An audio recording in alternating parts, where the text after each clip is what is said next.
What is up, you guys? It is Haley here from Should You Buy, and today I'm going to be teaching you or showing you how you can make your own hand sanitizer.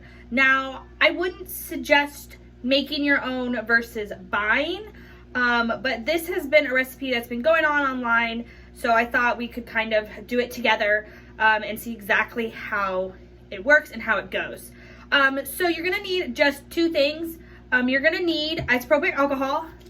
This is 91%. They suggest 99%, but all I could find was 91. And aloe vera. They also say you can use essential oils to add scent to this mix, but you don't absolutely necessarily need to, so we're gonna skip that step. Okay, I thought I had 99%, I found 70%. It makes 70% rubbing alcohol. Anyways, you're gonna need those two products. You're gonna need a measuring cup, and then I also have a fork here to kind of mix it a little better, and a container if I accidentally make too much for the rest of my bottle, which I know I will. So you're gonna start off with your isopropyl alcohol, and you're gonna need 3/4 of a cup of isopropyl alcohol. Or if you don't wanna make as much, you're gonna need 3 parts isopropyl alcohol to aloe. So this stuff is not made to go on your skin by itself. I don't know all the mumbo jumbo of it, but never put this on your skin by yourself. If you need to clean your skin for whatever reason, use soap or hydrogen peroxide or other stuff, but do not put isopropyl alcohol. I know some people have been saying, like, if you get a fever, put it on your skin. It can actually make you go too cool, too fast, and it can be hurtful. So don't put it on your skin by itself. So we're gonna need 3/4 of a cup, which is right here on my measuring. So it's right here. If I can.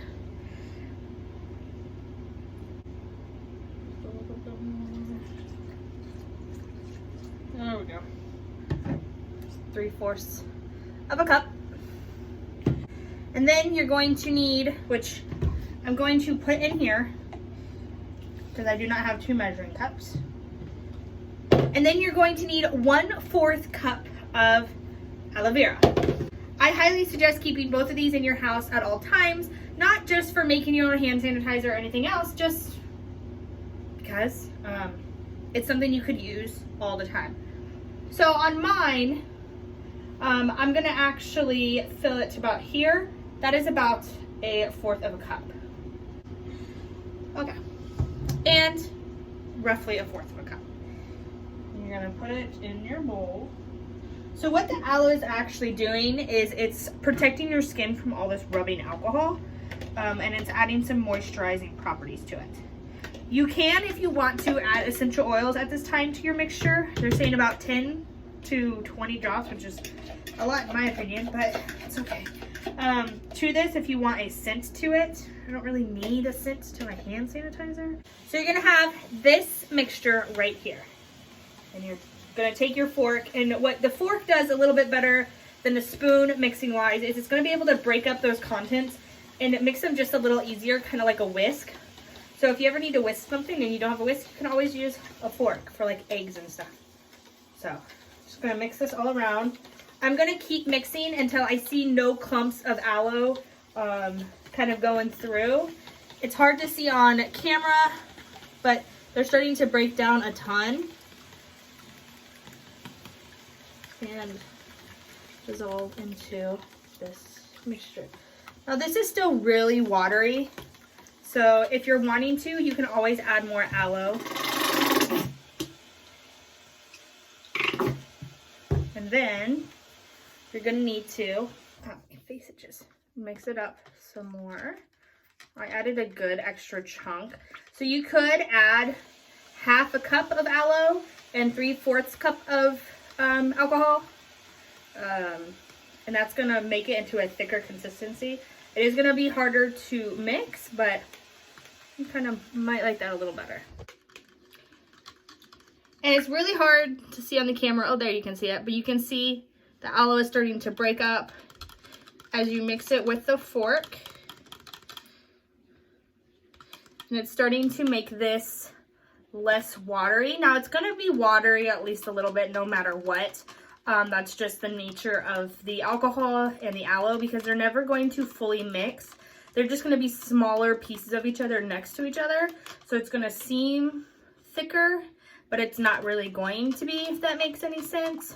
The product is never going to be thicker than what you put in here. So that is that.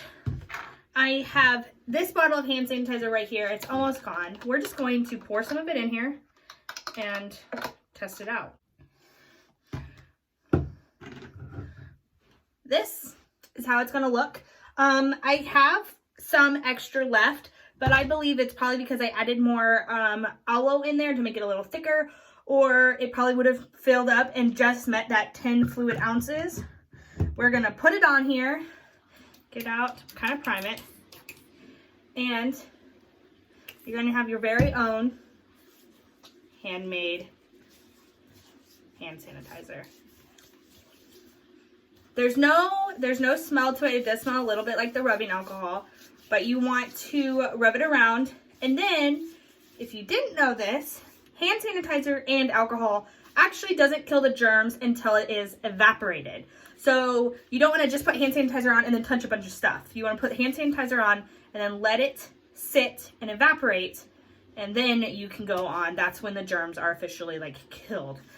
This is going to leave a little bit of residue on your skin from the aloe, but that's just protecting your skin from the rubbing alcohol, and that residue should go away.